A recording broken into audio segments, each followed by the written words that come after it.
Well, guys, I want to welcome Scott Trench, the CEO of BiggerPockets and an active real estate investor. BiggerPockets pretty much coined the phrase house hacking, so this blog post would not be kosher if we did not have them represented here. So, Scott, thanks, man, for coming and doing this interview with me today. Yeah, thanks for having me, Jaron. It's great to be here. And I got to give credit where it's due. The person who coined the term house hacking is actually Brandon Turner, who also works here at BiggerPockets. Yeah, it's pretty funny how much marketers can actually, change industry. Because like the BRRRR strategy is like a household name. Like I use that terminology. I use house hacking. A lot of things that you guys have coined, primarily Brandon. Primarily Brandon, yeah.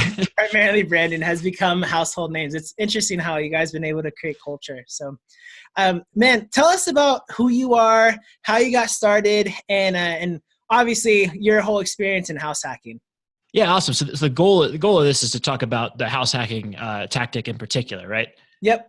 Okay, awesome. So in the context of house hacking, when I actually first stumbled across that concept when I read Brandon's article. I think he published it in 2013 about that. And there I was at that point sitting as I was earning a salary of $48,000 a year, and I had basically no wealth and no debt, right? That was a big advantage of coming out of college with no debt. But $2-3 grand in the bank account to get me through the first, but that was my leftover savings from my jobs in college after I blew it all on a trip to Europe, that kind of stuff, right? So I'm sitting there in that position and I want to move toward financial freedom. Yeah. Right. And as a $48,000 a year financial analyst one, right, I don't have that many different levers I can pull, right? If I want to build wealth, I got 4 levers. I can earn more, I can spend less, I can invest my accumulated wealth to produce investment returns, or I can go out and be an entrepreneur and create an asset, right? So of those, the thing that seemed the only option I had was to spend less. I could only spend less. I saved up my first 20K, read that article, and was like, okay, now I can invest this 20K. How do I invest this to get the biggest possible bang for my buck, right? And so I'm going through the math and I'm saying, I'll use the exact numbers of my duplex that I first bought as my first house hack. I put down $12,000, $240,000. That's 5% on the $240,000 investment. The other side rented for $1,150, and then the second bedroom, they're both 2-bed, 1-bath units, in my side rented for $550. So if you're following those numbers, that's $1,700 a month in rent. And the mortgage was $1,550, including PMI, principal, interest, taxes, and insurance. So that's a spread of $150 to cover utilities and basic maintenance, stuff that I was doing myself. I probably put in another, let's call it $4 or $5 grand, maybe $8 grand in plumbing repairs and other, going to Home Depot. That first couple of months was basically a whole bunch of go to Home Depot, get a bunch of parts, go to the property, start my project, realize I got just the wrong size on whatever pipe fitting, go back to Home Depot, and then try again 3 more times, right? So just a nightmare of figuring out how to do handyman stuff. But this was the best thing I could have been doing with my money and my time at the time. I gave you my situation, right? How can you invest money more effectively at lower risk than what I did, right? I put down that money, I am effectively living rent-free. Rents would have to collapse before I start paying more to live there than I would have paid as a renter to someone else, right? So that's really low risk, right? As long as I'm happy living there, I'm at much lower risk than I was as a renter, or than I would have been if I bought a house without any extra tenants coming in, right? And also, if at 3% appreciation, if you put down 5%, you're getting what? 60% return on your investment every year, right? So here's the big question though, man. Like, cause I know it on paper, it sounds amazing, but practically you're sharing a wall with your tenant. So what do you do with that? Like, how do you navigate the waters there? Well, I mean, it's like, you ever lived in an apartment complex? Yeah, I live in one right now. Yeah. So how often do you have contact with your neighbor? Very rarely. Very rarely at all.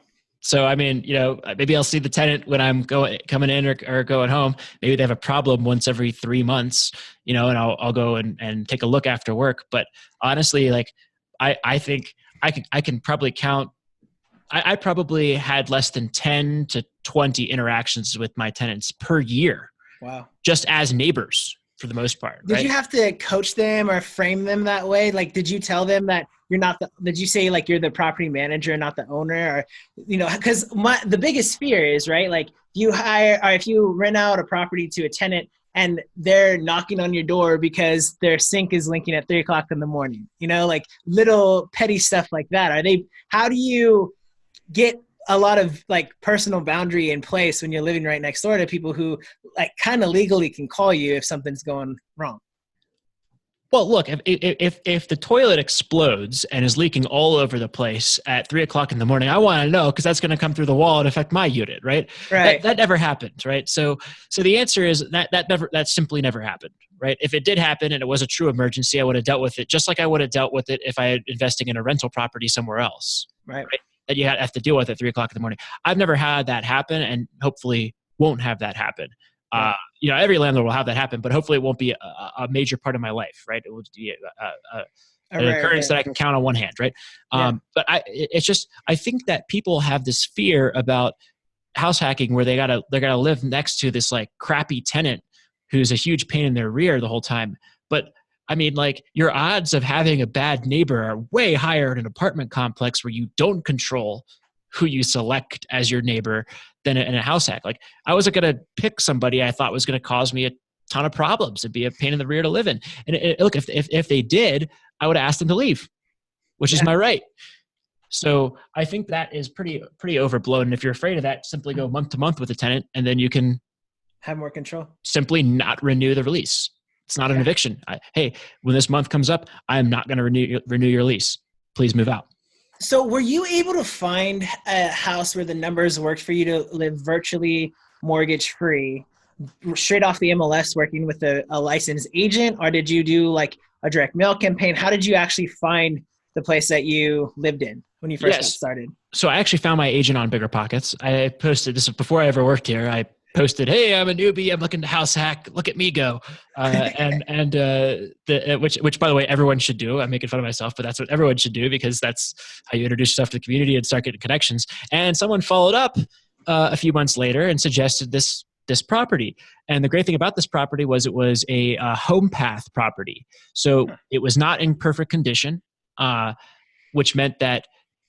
And by the way home path works is they want someone who's going to occupy the property to purchase it. So I had 30 days to look at this duplex that was on a home path before any investors could bid on it, right? So, and because it was a duplex and it was not in good repair, not very many families or the competitors for single family properties were there, and the investors were locked out. So I, as a house hacker, had a leg up in taking my time on that particular one, and probably got some luck in not having competition for higher offers that might have beat me out.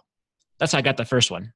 That's awesome. So how does a home path program work? Like, how do you sign up for You just talk to a real estate agent that is connected in that program, or what? Well, I should know a little bit more about this, but really she just suggested the property and kind of gave me that high level overview of the situation. Nice. And then I was like, the numbers work here. I'm going to call up a couple of investor buddies and see if they think it is. And they were like, yeah, I'd buy that if you didn't. So I was like, that's good enough for me. I'm going to pull the trigger on this and get to work. Man, that's awesome. So another big question I have is, what do you do with vacancies, right? So are you, obviously, if push came to shove and you needed to cover the mortgage yourself, like everything, like all units are vacant and it was just you, obviously you can cover the mortgage cost, right? Like how do you navigate the waters with that? Well, I'll give you two scenarios. One from then, and second from now, right? Because then and now are different for me, right? Right. So when I bought this place, again, I was earning that 48. Maybe I got a raise at that point and was earning 53 or something. Somewhere in that ballpark of annual income. Actually, no, I had started my job at BiggerPockets right around the time I bought that place. Yeah, so let's call it $50,000 to $53,000 a year. Okay, and I told you I saved $20K. Yeah. Right. So that means I had 20 to 25K in cash after tax accessible liquidity, maybe 18 to 20 a year, right? Which could easily cover that, which could have covered that mortgage in a pinch. I wouldn't have been saving much, but I could have covered the mortgage. So for me, that was, yes, it was an aggressive investment. It was pretty much all of my net worth I put into this property at the time, but it wasn't outrageous from a sense that I wasn't able to finance it. I'm sure people have made much more irresponsible housing decisions than purchasing a house hack like that. And that it would have to be a pretty catastrophic set of events for me to have that long a period of uninterrupted vacancy, or have to be a pretty terrible operator. Oh, and then now, I guess, is the next question, right? So now that I am a few years out and have had a chance to stabilize other parts of my financial position, right? Now I maintain a very strong savings rate generally and can cover the mortgage on all of my properties if I really need to through other sources of income. But For again, how long? Like 6 months? Indefinitely from my Oh, nice. general position, but my cash savings that I've set aside for the properties in particular are $15,000 for that first unit, and then $10,000 for each of the 2 additional properties. So we have about $45,000 $35,000 in cash set aside in case something were to happen at these properties to fund vacancies, repairs, all that kind of stuff. And then the way I kind of manage the expenses is every time I dip below that, I will not take any distributions until I build it back up. And if I'm above that, I have a solid couple months of distributions. So, and then last thing people want to know is there's probably about $8,500 to $9,000 in gross rent across the 3 properties. I don't know why I keep saying 4 properties. I have 2 duplexes and a quadplex. So the 4 is probably coming in from the fourplex I'm talking about. But and then the aggregate mortgages across those is probably about $4,500 to $4,800.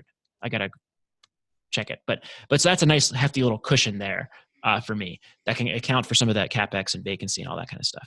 100%, man. So what my question was going to be was related to the 50% rule, right? So a lot of people talk about when you approach, a small apartment or 2 to 4 unit, essentially your, plan for your expenses to be 50% of your gross rents.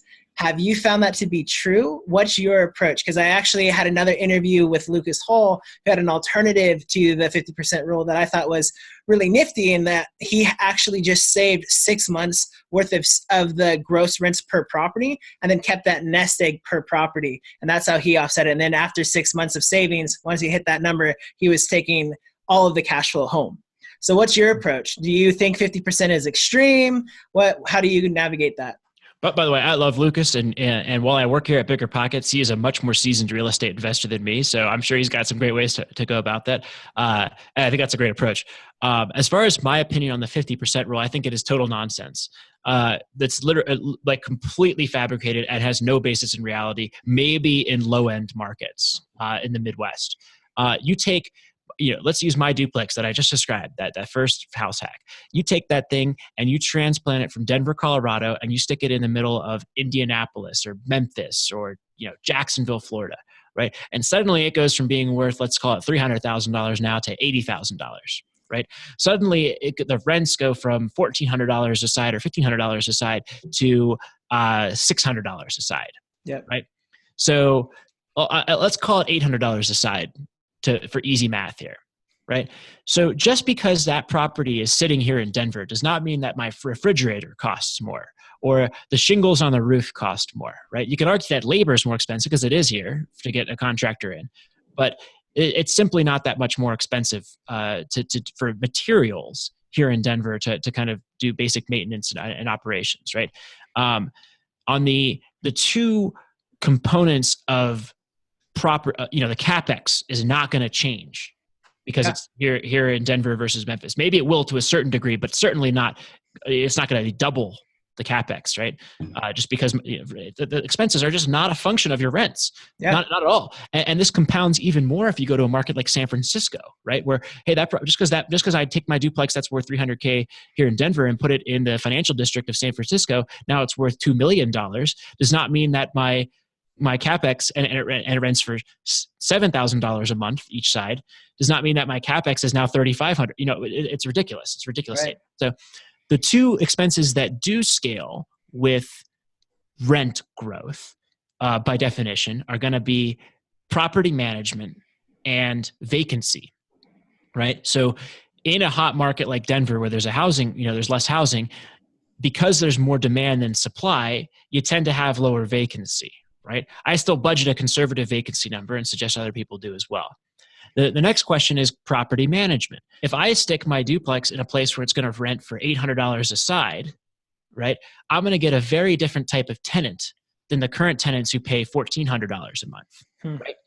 So that tenant is going to take me I'm going to spend more time managing my property at $800 a door than I do at $1,400 a door. And it's going to be a worse experience, right? So if I spend 1 hour managing my property right now a month, which is maybe light, but it's 1 or 2 hours a month, because it all comes in big batches, right? I don't spend any time at all most months, and then I'll spend 5 or 6 hours when there's turnover, or maybe 10 hours when there's turnover, dealing with a bunch of things, right? So, if that averages out to 2 hours a month, and I'm getting $2,800 a month, then I'm getting $140 an hour to manage that property, right? Wow. If I'm spending 2 hours a month, and I'm spending 4 hours a month managing my $1,600, I'm getting $40 an hour. So property management costs, I think, are not accounted for by a lot of people who are attempting to self-manage. And yeah, I absolutely do have a calculation, an estimate in my analysis for property management. But I then throw that away and say, hey, I can pay $140, and I can pay 10%, 12% of rent to a property manager, and this deal still works. But I like my $140 to $280 an hour job, and I'm going to take that one, thank you very much, instead of hiring out to somebody else until someone wants to pay me more than $280 an hour. Yeah, man. No, that makes a lot of sense. I have one more real question for you. You mentioned earlier when you first got started, learning how to be a handyman when you weren't really that handy. So what's your biggest tip or your biggest advice on trying to figure out how to, you have a tenant that has a leaky faucet, or like a toilet explodes and you don't know how to replace the toilet? Do you just kind of do the whole YouTube and then just hope and pray that it figures itself out, or what's your approach? Well, if the toilet explodes, and the toilets don't explode. So let's use a more realistic example, right? So the toilet's simply not working, right? Right. It's not a big pile of brown stuff that you've got to dig through in order to fix it. It's just not working correctly, right? If it's a big pile of brown stuff, maybe I'll hire somebody else to do that. Right? And again, this is me talking from my position a few years ago, right? Nowadays, right, I am starting to outsource more and more of the handyman stuff, right? That was doing the handyman work myself was an enormous spread in the returns of my investment and the cost of my time a few years ago, right? And those things are starting to change as my career and portfolio is growing, which every successful investor may experience over the course of a 5-10 year plus career in investing in real estate, right? Yeah. But if I'm still early on in that, then that's a major part of my portfolio, big part of my financial position, and it's real dollars that I can't afford to lose by not doing it myself. So yeah, I would get on YouTube and I'd say, how do I fix this thing? And I'd shut off the water, right? Because once the water shut off, what's the worst that could happen, right? There's a drain, right? So then you just replace the toilet. That's a lot of heavy lifting and not very fun and kind of dirty and messy, but you just go to Home Depot, you buy the toilet, you install it, and it's nothing in there is rocket science. Now you got a problem in the sewer that's like 20 feet deep. Now you got to call somebody, right? That's what's blocking things up. I don't know how you solve that one on your own, but I just know, man, that me and my wife, the only time our marriage has ever been in danger was involved with me putting up curtains. And it is not very conducive for our situation for me to be a handy guy. So, all right, look, I literally was at my rental property yesterday, right? And we just remodeled it after kicking out tenants. And the handyman, for whatever reason, did everything but hang up the curtains. So I went to Home Depot and did the curtains, and it took me 30 minutes? Come on. Straightening it. Screw, hang, boom. You're done.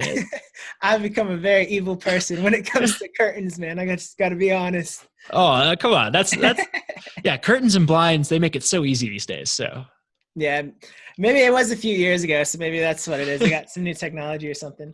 All right, man. So to land the plane a little bit, here's my situation. I love Chicago. I know that when you look at the market signs, population's declining, It's second highest property taxes in the nation. The taxes are going up, across the board every year. It's not looking good for the future of Chicago. I'm a licensed broker in the state of Indiana. Northwest Indiana is 35 minutes from downtown Chicago. I live on the northern tip of Chicago. So right now it's about 35 minutes to downtown Chicago from where I live. I want to stay here in the general area, do a lot, go to my favorite restaurants, hang out with my friends. My wife's from Kazakhstan. There's a huge Kazakh community out here. And so I'm looking at Northwest Indiana and just kind of jumping the bullet to live in the middle of nowhere, USA, so that I can have access to my life here in Chicago. Things are really expensive. Property taxes are crazy, man. Like I mentioned, I mean, it's not uncommon to have $10,000, $15,000 a year in property taxes. It's just nuts. So I just talked to Ben, right? And talking to Ben, he's kind of the guy over house hacking through Airbnb. And his suggestion was like, you should get out of Chicago. Chicago is horrible. Why are you there? And nobody likes Indiana. Don't even go there. So in your opinion, I could probably move to Indiana and get a duplex to quadplex, live in one unit, and be mortgage-free very comfortably. It wouldn't be hard. I could just literally grab something off the MLS and just run the numbers. Do you think that it's wise with the market conditions as it are? The only two cities in the Midwest that are growing, as Ben said, are Indianapolis and Columbus, Ohio. So being in Chicago, being all the signs, do you agree with him that I should just move to like Florida or Arizona? Or would you bite the bullet and live in the middle of nowhere just so that you could house hack? Well, it sounds like your goal is what your end goal is you want to live in downtown Chicago and enjoy all of the, a nice house and be in a close proximity to certain attractions, restaurants, bars, sports, all that kind of stuff. And that's your goal, it seems like, right? And the question you're asking is, what I'm gathering from your thing here is that if you had all the resources in the world, you'd do that. Yeah. Right. So the question you're asking is, do you move away temporarily in order to build up a financial position capable of supporting that dream? Right. And I think that's a very fair, you can certainly say that, right? Ben and I are probably in agreement of like, why would you want to live in Chicago? Just kidding, everyone. But no, I mean, but you got like the cold winters. We got Denver here. It's like pretty nice all year round. Man, I went to Denver like 2 years ago at a mastermind, and it was freezing. It was snowing. It's probably like, I don't know if it snows a lot. Doesn't it snow in Denver? Just like it snows in Denver, but like you're overall in for a much milder winter experience. Like the typical winter day here is 50 degrees and sunny, and then it'll get down to like the high 20s at night. But like during the day, it's quite reasonable here. It's a very different winter than Chicago. Yeah, Chicago is pretty tough, but I just love the summers. I don't know what it is. Maybe it's just the architecture, but let's get to the financial part of your question, right? Yeah. So it sounds like you have the opinion that Chicago is not likely to see a lot of appreciation in the next few years from a real estate perspective, or at least the real estate that cash flows now is not likely to appreciate over the next 10 years, right? Yeah. In Chicago. At least over the next 10 years, I think there's going to be probably a local economic collapse. I honestly do. Okay. So I don't think that's a outrageous opinion of yours. I think that's pretty reasonable opinion looking at some of the things going on there. That I would tend to think, hey, the risk of that happening in Chicago is probably higher than anywhere else, and the appreciation prospects do not seem higher enough there to warrant investing there versus somewhere else. Yeah. Right. So if you're thinking, how do I invest $50K to $100K most effectively? Maybe you go 35 minutes out to Indiana and invest in cash flow properties in an area that you think will have good cash flow potential. Right. Right. If you don't have that and you have more limited resources and you're looking to make your first investment, then that's when you have to go house hack if you want to make a get a reasonable return on your investment real estate, right? So you move to Indiana if you have to do that and you have limited resources. And otherwise, you can probably still live in Chicago and enjoy the fact that rents are probably not going to continue climbing dramatically. That's true, yeah. As as these things happen, and you're going to be able to enjoy the lifestyle there, maybe at a lower than inflation cost, perhaps, right? So you could still live there and invest elsewhere, or you could, if you need to, go out of town to invest and live. Yeah, so that's interesting. Maybe buying like a rental property in Northwest Indiana and live in Chicago and just offset my rent. Do something to that effect. I think that's exactly one way to think about it, right? So, like if I look at my end goal, right? Like I know one day that I'm going to want the nice house in the nice school district, for future family at some point, right? Yeah. So the question is, do I go out and build a large cash position so I can buy that house and then offset it with rental income from somewhere else? Or do I just rent that house, paying for it with cash flow, right? Both are viable. So, it's kind of just like back into the lifestyle result that you want and then go from there. Yeah, no, man, that makes a lot of sense. Well, I got a lot of thinking to do. I really appreciate your time. I'm excited about this blog post, man. It's the best blog post I think I've run across on house hacking because it attacks it from 3 different angles and covers the 3 major different strategies on how to do it. So once it goes live, I'll send you a link. And if people want to connect with you or get a hold of you, man, what's the best way for them to find you? Check me out at BiggerPockets.com and send me a message through our system. Awesome, man. We'll do. So I'll send a link both in the description box, and if you're watching this on the actual post, it'll be right underneath this video. Awesome. Well, sounds good. Yeah, Thank you very much. Appreciate it, Scott. Thank you. Talk soon. Bye-bye.